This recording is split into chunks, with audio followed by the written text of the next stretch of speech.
What you're about to hear is not a work of fiction. This is a live broadcast from KSTL 102.7 FM in St. Louis, Missouri. If you're listening, you are not alone. You are not safe, but you are alive. Stay that way. Lock your doors, trust no one, and keep listening. The following account is all we have left. The truth, the terror, the unraveling. May God help us all. It's 8:47 p.m. The sun's been down for hours, but the sky isn't right tonight. You've seen it too, haven't you? That sickly green glow over the Mississippi, like oil on water shimmering under a moon that looks wrong. Closer, sharper, as if it's watching. I'm sitting here in the studio, 5th floor of the old KSTL building on Market Street, and I can see the arch from the window. Or I could, before the lights went out. Now it's just a skeleton, lit up by flares and distant fires. The river's boiling with barges, half sunk, their hulls groaning. And the bridges, God, the bridges. The Poplar Street Bridge is a carcass of twisted metal. Cars hang over the edge like rotten fruit. And below, movement. Shadows that don't need light to crawl. Let me start at the beginning. 3 days ago, October 28th, the day the river stopped. You remember the news, the chemical spill upstream in Minneapolis. Authorities said it was harmless, a minor cleanup. But that night, fishermen near Chesterfield started calling in. Things in the water. Pale, bloated shapes drifting south. Not fish, not logs. Them. By dawn, the first bodies washed up in Clarksville. A dozen, then 100. Coroners said it was a meth batch gone bad. Mass overdose. But then the bodies sat up, and they were hungry. I'll tell you about Maria Gonzalez, a nurse at Mercy Hospital. She was on shift when the ambulances started screaming in. Her last text to her husband, sent at 6:03 a.m. They're bringing in people who look dead, but their eyes are open. They won't stop biting. The hospital locked down by 7:15. Maria's colleagues barricaded the ER with gurneys and IV poles. She said it wasn't the blood or the screaming that broke her.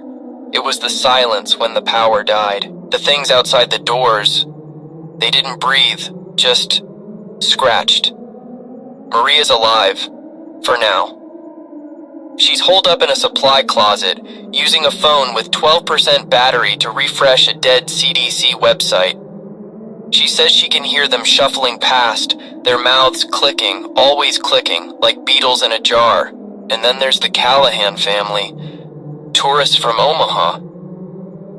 They'd parked their RV at the riverfront trail to watch the sunrise. Dad flying a drone over the water, Mom brewing coffee, the kids throwing rocks at buoys. The youngest, Lily, 7 years old, said the river tasted the rocks. She said the waves were angry hands. They didn't notice the man in the wetsuit crawling onto the bank, not until he was sprinting faster than anything human, jaws unhinged. The drone footage survived. The family didn't. But this isn't just St. Louis. It's everywhere. New Orleans' French Quarter is a nest of feral things twitching in Mardi Gras beads. Chicago's L trains are coffins on rails, packed with commuters who never got off. And the planes? Oh, the planes. A farmer in Jefferson City swears he saw 1,000 of them loping through his soybean fields at dusk, their bodies jerking like marionettes, following something bigger in the clouds. A storm? A ship?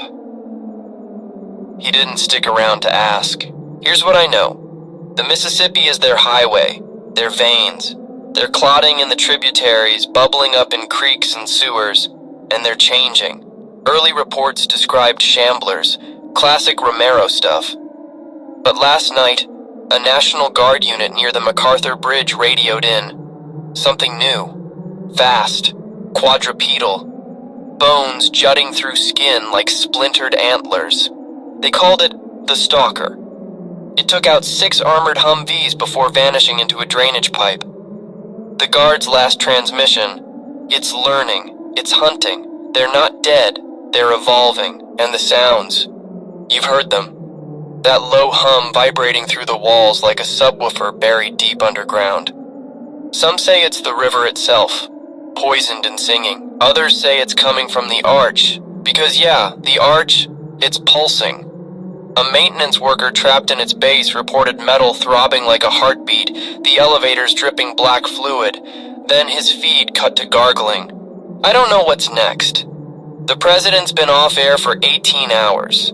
FEMA's website redirects to a pixelated flag. And the gangs? The Ravenswood boys are charging $500 a head for safe passage to Illinois. Don't pay. They'll take your money, then your blood. Your only hope is to stay put, stay quiet. And if you're near water, any water, get out. They sense it. They need it. Or maybe it needs them. I'll leave you with this. An hour ago, a ham radio operator in Carbondale picked up a looped message on a military frequency. Just 5 words. Voice robotic, cold, they are building a nest. No coordinates, no explanation. But I checked the map. There's only one place dense enough, dark enough, wet enough. The old Chain of Rocks water treatment plant, mile north of the city, where the river forks, where the shadows get so thick, they swallow light. Ask yourself, what does a nest hold? Eggs? Queens? Or something we don't have a name for yet? This is KSTL 102.7 FM. I'll be here until the lights die. Stay with me. Stay alive. And if you're near Chain of Rocks tonight, pray whatever's growing there hasn't learned to fly. This is KSTL 102.7 FM. Still here, still breathing. It's 3:12 a.m. The city's gone quiet, but the river won't stop screaming. If you're hearing this, you've survived the night. Or maybe you haven't. Maybe you're one of them, and the part of you that's still human is clawing at the walls of your skull, begging for this broadcast to make sense. Either way, keep listening. The truth is, all we have left. They found the nest, or it found us. Let me backtrack. After last night's broadcast, something changed.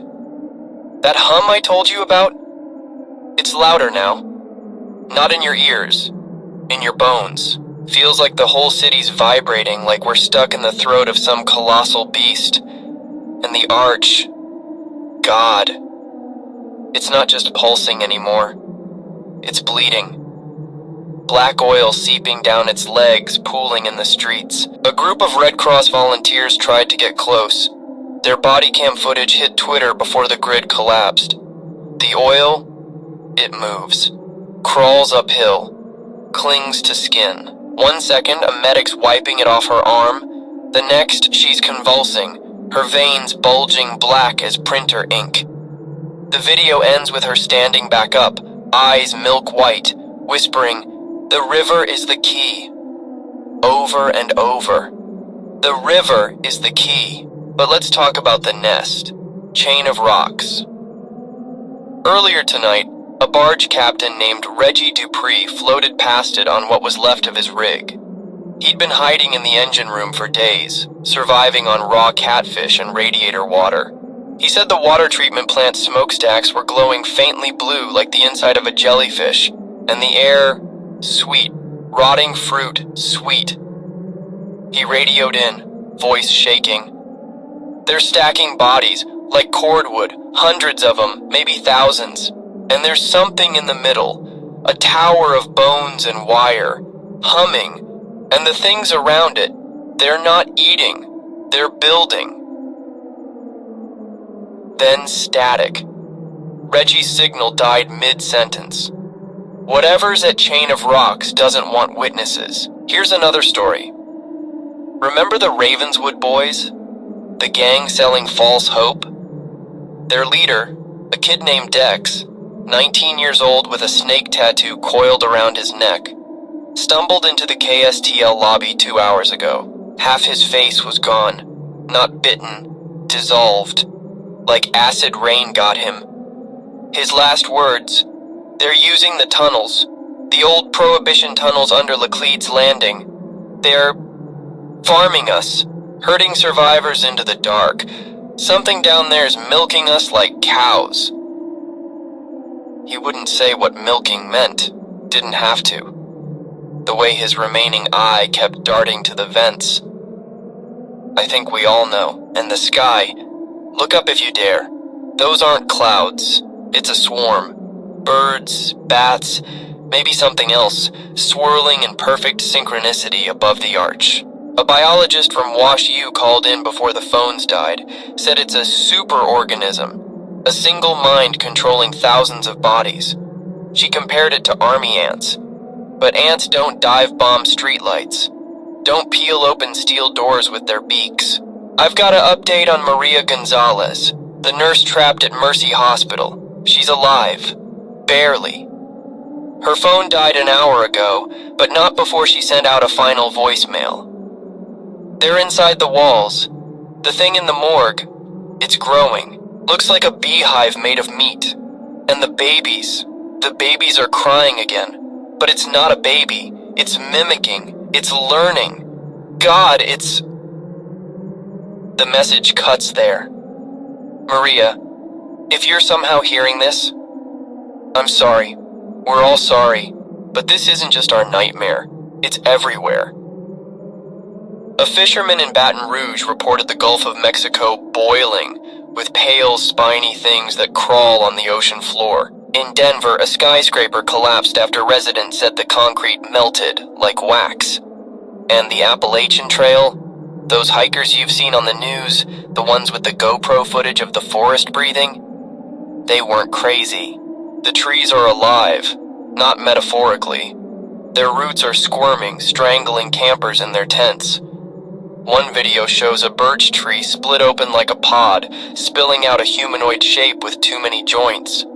The caption, "It walked like my brother, back to the river. The water level's dropping, fast. The Mississippi's receding faster than anyone's ever seen, like God pulled the plug. Exposing miles of mudflats littered with Civil War cannonballs, rusted cars, and other things." A high school biology teacher in Alton spent yesterday collecting samples. She told her students the riverbed was covered in eggs. Translucent, football-sized, pulsating. She thought they might be frog spawn, until one hatched. Her last Facebook post. "It has my daughter's face, it's asking for help, I'm so sorry, I'm opening the door. Here's what keeps me up. The patterns, the nests, the swarms, the hives. This isn't random. It's a blueprint, a plan. And we're not the architects. We're the bricks. I'll leave you with this. 20 minutes ago, the emergency broadcast system lit up. Not the usual screech, a melody. 3 notes, repeating, like a lullaby. And then a voice. Not robotic, not human. Something wetter, gurgling. It said, "Prepare for the harvest." What's the harvest? A guess. They've sown the seeds, the nests, the eggs, the hives. Now it's time to reap. But here's the real question. What were they planting in us? This is KSTL 102.7 FM. The studio's growing cold. The walls smell like wet copper. And that hum, it's in my teeth now. I'll keep talking as long as I can. Stay hidden, stay silent. And if you hear 3 notes echoing through the dark, don't answer.